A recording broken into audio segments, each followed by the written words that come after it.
Quiero saludar a Ninel Escobar, coordinadora de adaptación al cambio climático, Cintia Menéndez, coordinadora de ciudades sustentables del Fondo Mundial para la Naturaleza.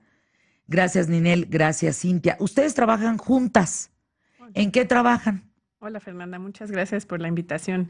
Así es, trabajamos en el Fondo Mundial para la Naturaleza, como bien dices, que sus siglas en inglés son WWF, mejor conocido por el logotipo del Del pandita. Pandita. Tiene sede en México. Sí, tenemos representación en más de 170 países alrededor del mundo y México ya tiene más de 15 años aquí. ¿Tienes idea de la historia de la fundación, de por qué surge el logo? Es que el logo del Pandita es conocido en todo el mundo. ¿Se sabe la historia? Sí, es una historia muy interesante. Surgió la idea de la organización, surgió por un grupo de conservacionistas y científicos que viajaban analizando distintas especies en el mundo y se dieron cuenta, pues, en África de las especies que había, del riesgo que corrían. Y les surgió esta idea de hacer un fondo a nivel mundial para enfocarse en la conservación de especies. No solo del panda. No, no solo del panda. La idea del logotipo del panda surgió porque en una reunión en Londres, esto surgió en Europa, había llegado a Londres, en ese momento fue en los 60, había llegado a Londres, al zoológico de Londres, un panda que se llamaba Chichi. Ujú. Y cuando tenían la reunión, vieron la noticia de que había llegado este panda al zoológico y una de las personas de la reunión empezó a hacer un dibujo del panda. Y entonces alguien que vio el dibujo le pareció una muy buena idea usar eso como logotipo, uno, porque en ese entonces el panda era una especie amenazada, En y la otra, China era, bueno, era una sí. locura todo Asia. O sea, se iban a desaparecer los pandas. Sí, ahora realmente pues es una especie emblemática de China, hay muchos esfuerzos por conservarla, pero en ese entonces era una especie muy amenazada y también tenía la facilidad de que como era blanco y negro, era fácil hacer un logo solo con dos colores y la idea también era inspirar como una organización global. Una organización que tenía, pues que empezó como inspirada en las especies de África y que el riesgo que vivían en ese entonces, pero escogieron como logo una especie asiática y era una organización europea en ese entonces. Ahora, cuando ustedes en México representan a esta organización, Inel y Cintia, ¿cuál es la agenda? ¿Qué retos se enfrentan dentro de la organización cotidianamente? Ustedes se levantan y ¿cuál es su trabajo? Bueno, tenemos varios temas que trabajamos. Como bien dice Ninel, el origen de la organización fue la conservación de especies, entonces hemos trabajado en eso desde el inicio aquí en México. Sin embargo, ahora nos hemos extendido a muchos otros temas. Nosotras ambas estamos en el área de cambio climático y yo en concreto trabajo en el área de ciudades. Ninel trabaja más en la parte de adaptación al cambio climático y trabajamos desde diferentes aristas. Trabajamos en política pública principalmente, muy de la mano de los gobiernos, tanto federal como local, pero también trabajamos con la sociedad civil en diferentes aspectos. ¿Te puedes adaptar al cambio climático? Sí, de hecho deberíamos adaptarnos, es algo que deberíamos hacer, porque pues parte del cambio climático que estamos viviendo es irreversible por una razón científica muy básica, que es que los gases de efecto invernadero que lo provocan tienen una larga duración de vida en la atmósfera. Y ese efecto de calor que producen, de aumento de la temperatura, va a durar durante muchos años mientras permanezcan esos gases en la atmósfera. Entonces, aunque hagamos esfuerzos para reducir nuestra emisión de esos gases, gran parte o sea, una parte de ese cambio climático ya es irreversible.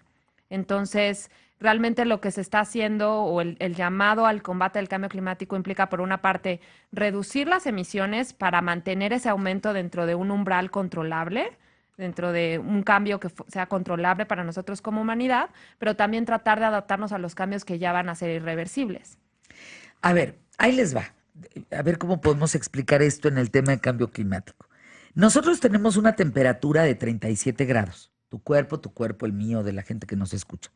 Nuestra temperatura oscila entre 37, 37 y medio grados. Ahí estamos varados y sanos. Si sube 2 grados, nos podemos morir. Nos puede dar meningitis. Nos puede afectar el cerebro. 2 grados, nada más 2 grados. Si bajamos 2 grados, nos carga también el pintor, porque pues nos viene la hipotermia, No, olvídate. Es una cosa en donde el corazón se te para, no hay manera. Si pensamos eso en relación al planeta, si allá afuera hay 2 grados de más o 2 grados de menos, ¿no es importante para mi cuerpo? Es decir, si las temperaturas hoy, por ejemplo, yo tuve un golpe de calor en Mexicali hace muchos años a 52 grados a la sombra. Paso mecha, si me imagino que aquello suba a 54, pues no se va a poder trabajar a las 12 del día. Vas a tener que resguardar tu cuerpo en medio de un traje de la NASA para poder salir a las calles y bachear, ¿no? Tapar los baches, no vas a poder trabajar. Pero lo mismo hacia el frío. ¿Cómo se contempla el cambio climático en función del cuerpo humano? ¿Se piensa en eso? A eso me refiero, a la adaptación del cuerpo humano. ¿Hay la capacidad del cuerpo de resistir el cambio climático? Pues mira, es una analogía muy interesante la que haces. Efectivamente, si vemos el planeta con las funciones, o sea, podrías hacer una analogía entre un cuerpo humano y el planeta en el sentido de que hay muchas funciones que ocurren, que la temperatura permite un balance, y que si se altera esa temperatura, pues también debería haber ajustes, ¿no? En el funcionamiento del cuerpo y así hay ajustes en el funcionamiento del planeta. En relación a cómo nos afecta en el cuerpo humano el clima, pues cualquiera sabe o cualquiera si lo piensa un poco, pues todas nuestras actividades humanas están de alguna manera, en algunas más, otras menos, determinadas por el clima. Cuando llueve nos salimos de la casa, cuando hace calor nos refugiamos en un lugar con sombra o prendemos el aire acondicionado, cuando hace frío usamos cierta ropa, o sea, realmente el clima determina mucho la actividad de la gente, el humor de la gente. Y eso implica, la adaptación implica eso. Como dices, hay lugares que ya están en condiciones extremas, donde a lo Sí. mejor 1 grado más o 2 grados más en la Ciudad de México no es grave y no hace que cambiemos nuestras actividades, pero 1 grado más en Mexicali sí.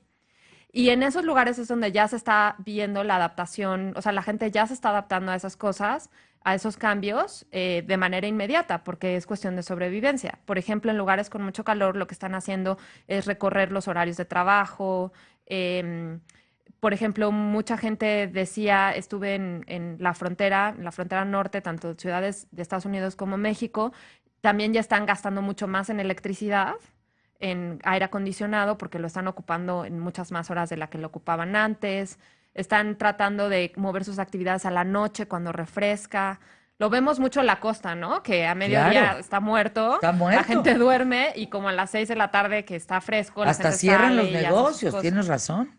Y eso sucede también con el tema de la humedad, con otras condiciones climáticas, las lluvias, los huracanes. Cada vez la gente está, pues como ya lo vive más de cerca, la gente que lo vive más de cerca y lo sufre más de cerca, ya está pensando en cómo adaptarse y ya lo está haciendo. Ahora, ¿es el cambio climático, perdón, lo que genera la famosa hora del planeta? Sí, ¿Qué quiere efectivamente. decir hora del planeta? ¿Qué Hace fue? 10 años en WWF Australia decidieron iniciar con esta iniciativa para atraer el tema de cambio climático a la atención del mundo. Entonces, lo que hicieron fue, de manera simbólica, apagaron las luces de edificios, incluyendo la Casa de la Ópera, ¿no? Un edificio muy famoso e icónico del país. Entonces apagaron las luces durante 1 hora para generar conciencia sobre el tema de cambio climático. Entonces eso fue hace 10 años, pero a partir de ahí muchos países en donde tenemos representación como organización nos empezamos a sumar. Entonces empezó a hacerse mucho más grande y cada año se suman, por ejemplo, te puedo decir que este año más de 3.100 ciudades estuvieron participando, Y las más monumentos icónicas, icónicos ¿verdad? alrededor del mundo. Aquí en la Ciudad de México apagaron Bellas Artes, el Ángel de la Independencia, la Diana Cazadora, la Torre Mayor y muchos otros, pero no solo aquí en la Ciudad de México, en otras ciudades del país también se sumaron. Es impresionante, no sé qué piensan Ninel, Cintia, gente que nos escucha, todos ustedes, cuando se apagan estos monumentos, es brutal. Te das cuenta de lo que significa alumbrarlos, iluminarlos. Es brutal el impacto. Claro, de hecho, como te decía, es un poco también el generar la conciencia justamente de nuestros hábitos de consumo. Entonces, no solo lo hacemos en monumentos icónicos, sino que invitamos a toda la gente a que lo haga en sus propias casas, ¿no? Entonces, imagínate tú estar en tu casa completamente a oscuras, ¿no? Lo he Y hecho, lo he hecho. Me he incluso sumado a les la hora del sugerimos que planeta. bajen el switch tal cual, ¿no? Sí, sí, sí, Entonces, sí. es interesante ver qué haces sin luz y generas conciencia sobre el tema. Nosotros los invitamos a que reflexionen sobre el tema de cambio climático y que vean realmente cuáles de sus hábitos de consumo, en concreto en electricidad, son verdaderamente indispensables y cuáles no. Qué curioso. No sé ustedes cómo han vivido en su casa una hora del planeta, pero en la mía, la reciente, eh, prendimos una vela muy pequeña porque pues tampoco pudimos encontrar otra más grande, pues porque no veíamos, ¿no? O sea, o tirabas todo, en fin, la que encontramos. Y nos reunimos alrededor de ella, a platicar en la cocina. En este caso, la parte primitiva, pues sería alrededor de una fogata como nuestros antepasados. Pues aquí te toca alrededor de una cocina con una vela. Pero qué bien la pasas. Es muy divertido. Puedes empezar a contar historias hasta de miedo. La pasas muy bien. ¿Tú alguna que recuerdes? ¿Verdad que la pasas bien? No, no tiene bronca. Claro, tienes que encontrar la manera de divertirte y convivir con tu familia, ¿no? Entonces, y como te decía, creo que para nosotros preparamos mucho material de contenido de cambio climático para que la gente pudiera leer y platicarlo, ¿no? Es importante decir que casi el 90% de la energía que consumimos a nivel mundial viene de combustibles fósiles, que son los que provocan los gases de efecto invernadero que tienen el efecto en cambio climático. Entonces, el poder hacer esa relación, ¿no? De decir, bueno, durante una hora vamos a bajar nuestro consumo, vamos a reflexionar y vamos a tratar de cambiar nuestros hábitos de consumo. ¿Sigue vigente el protocolo de Kioto? ¿Se acuerdan aquel protocolo que varios países se unían para... ¿Sigue vigente o ya no existe? Porque yo me acuerdo que iba a cambiar en el 2012, Ahora ya estamos en el de París, en el el Acuerdo de de París. París. Sí, ese en 2015 Sí, en 2015 hubo la reunión donde se formalizó el Acuerdo de París y se ratificó en 2016. Vamos a ir a un Twitter de la organización es @WWF mayúscula, ¿no? WWF guión bajo México. Y el Facebook es WWF.México. México. A ver, cuéntenos, ya pasaron el llamado social de la hora del planeta. ¿Nos fue bien? Sí, muy Hubo bien. buenos resultados. O sea, el desafío, el reto se cumplió. Sí, en la hora del planeta cumplimos y superamos, de hecho, los años anteriores que habíamos tenido. También es importante mencionar que además de contabilizar las ciudades que se suman, los monumentos históricos que se apagan, también tenemos una fuerte campaña en redes sociales en donde la gente puede subir sus fotos sobre lo que ha hecho en la hora del planeta y pues este año fueron millones de publicaciones que tuvimos en redes sociales a nivel global. Ahora, ¿a qué nos convocan? ¿Cómo podemos ayudar desde nuestros hogares, desde nuestras oficinas, en el cambio climático, en el tema de lo terrible que es para la naturaleza la huella humana? Justamente en la página que tenemos de la Hora del Planeta, que es lahoradelplaneta.org.mx, preparamos mucho material en donde vienen precisamente, ¿no? ¿Qué cosas puede hacer un ciudadano de a pie para tratar de disminuir su huella de carbono y combatir el cambio climático? Pero también, además de eso, nosotros vamos más allá trabajando no solamente a nivel social, como te decía, sino que buscamos trabajar a nivel política pública y por eso trabajamos con ciudades en el desafío de ciudades de la hora del planeta. ¿Qué es eso?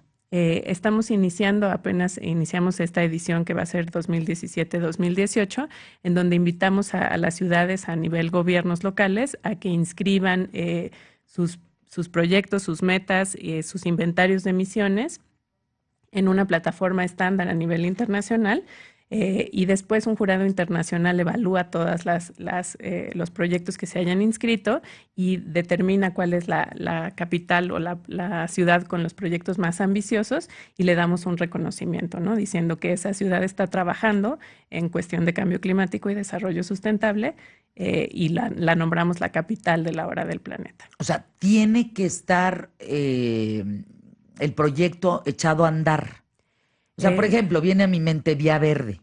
Ujú. Estuvieron recientemente aquí en ¿Qué tal, Fernanda? Entonces, Vía Verde, ya saben el proyecto que es meter las plantas en las Ujú. columnas, en la Ciudad de México, etc. Eso sería un proyecto ya viable. Sí, aquí la única cuestión es que, como te decía, se trabaja a nivel gubernamental. Entonces son los Ah, gobiernos los que tienen que inscribir las iniciativas. Sí se pueden meter iniciativas que se hagan en conjunto con empresas o con la sociedad civil, pero lo tiene que inscribir directamente un representante del gobierno local. entonces, en cualquier parte de la República Mexicana, Sí, en cualquier ciudad o área metropolitana se puede tiene inscribir. que ver desde el Departamento de Gobierno Ambiental Sí, por lo general lo hacemos directamente con las que secretarías de salgan Medio los Ambiente o proyectos. Desarrollo Sustentable.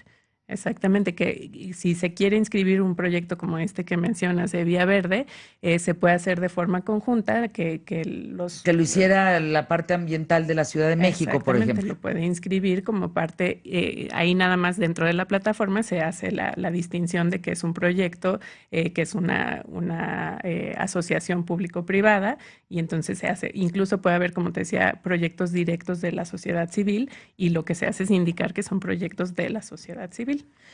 Me gané el reconocimiento, bravo, aplauso, mi proyecto es un hitazo, es un trancazo. ¿Y luego? Lo que buscamos es inspirar a otras ciudades, que las ciudades que ya están haciendo cosas puedan inspirar a otras ciudades, no solo en el país, sino en todo el mundo. Y lo que hacemos es que ahorita estamos participando 26 países alrededor del mundo. Ajá. Entonces, al final del concurso habrá 26 capitales nacionales de la hora del planeta y después todas ellas podrán reunirse para compartir las experiencias y los proyectos en los que están trabajando y después se definirá una que será la capital global de la hora del planeta. Entonces, el reconocimiento que se tiene pues a nivel público de lo que está haciendo la ciudad es importante y también ahora estamos trabajando con otras organizaciones como WRI para conseguir fondos para que la ciudad pueda implementar sus proyectos que haya inscrito dentro de la plataforma, la ciudad ganadora. Pues ahí la información, Sí, si me permites sí, claro, para comentar en eso. despedirnos, claro que sí. Creo que algo importante que ganan las ciudades, bueno, comentar es que muchos de los proyectos que someten las ciudades al desafío de ciudades son proyectos que o sea, que ya habían planeado y que son parte de las políticas públicas que ya están implementando las ciudades. En México hay muchas ciudades, estados y municipios que ya están desarrollando sus planes de acción climática, que incluyen medidas de mitigación y adaptación.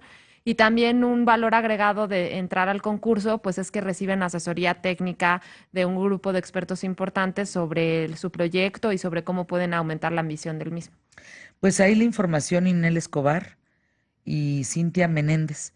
Y con la mala noticia, fíjense, hablando del tema, Trump está firmando en este momento una orden ejecutiva que retrocede mucho de los esfuerzos del expresidente Obama para frenar el calentamiento global.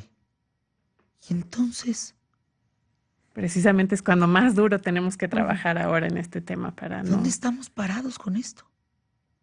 O sea, el tipo piensa que no hay calentamiento global, que es un invento chino. Sí, lamentablemente es así. Pues está firmando en este instante una orden ejecutiva que retrocede todito. Tu protocolo de París, tu protocolo de la corneta va para atrás. Todo lo que Obama hizo en relación al calentamiento global, a las emisiones, a todo esto, este ignorante los está firmando y echando para atrás y nadie dice nada.